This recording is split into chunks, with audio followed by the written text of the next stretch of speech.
2023, November 27, Monday. Unshackle security. North Korea scraps deal after violating it many times. Seoul must restore pre-accord steps quickly. North Korea lived up the September 19, 2018 military confidence building deal with South Korea on Thursday.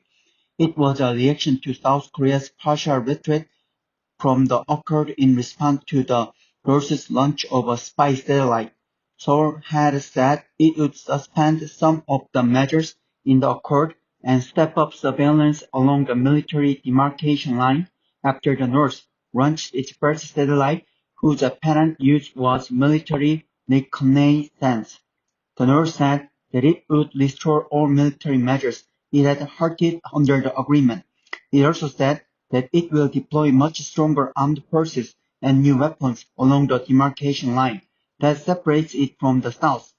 Pyongyang took issue with Seoul's partial suspension of the agreement, but it personally blamed the South for the wrongs it did. The agreement should not have come about from the beginning because many of its clauses were disadvantageous to the South.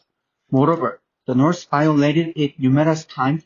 It opened up shore-based gun ports in the buffer zone of the Western Sea about 3,400 times over the past 5 years.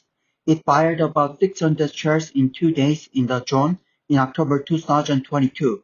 In December of the same year, its drone infiltrated into the skies over Seoul. The previous Moon Jae-in administration, however, neither took issue with the North's violations of the agreement nor informed the people of them. South Korea alone has observed it. Its military neither conducted artillery fire training in the Western Sea nor opened up its artillery. To comply with the accord, the Marine Corps moved K-9 self-propelled howitzers inland from 2 western border islands for gunnery exercises, spending more than 10 billion won, $7.65 million on moving the equipment for exercises. South Korea's partial retreat from the accord, mostly to resume reconnoitering North Korea near the demarcation line, is the minimum defensive response to the North's launch of a military reconnaissance satellite to watch the South. The North jumped at the South's move to get the abnormal deal back to normal and declared it would scrap the accord and even vowed to further strengthen its frontline armament. From the start, Pyongyang had no intention to comply with the agreement. The deal was just made to tear down South Korea's defenses.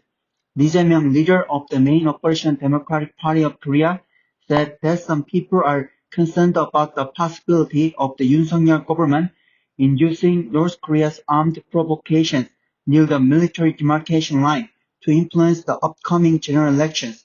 He raises conspiracy theories that the current government may organize a scheme to tempt North Korea into carrying out military provocations in a bid to highlight awareness of security among voters. No matter how important the general elections are, security issues must be dealt with from the standpoint of national interest. Politicians must not try to shake security with politically motivated conspiracy theories. The party's floor leader called the government's partial suspension of the September 19 accord the wrong prescription and said it must be maintained, expanded, and developed because it prevents accidental clashes in border areas.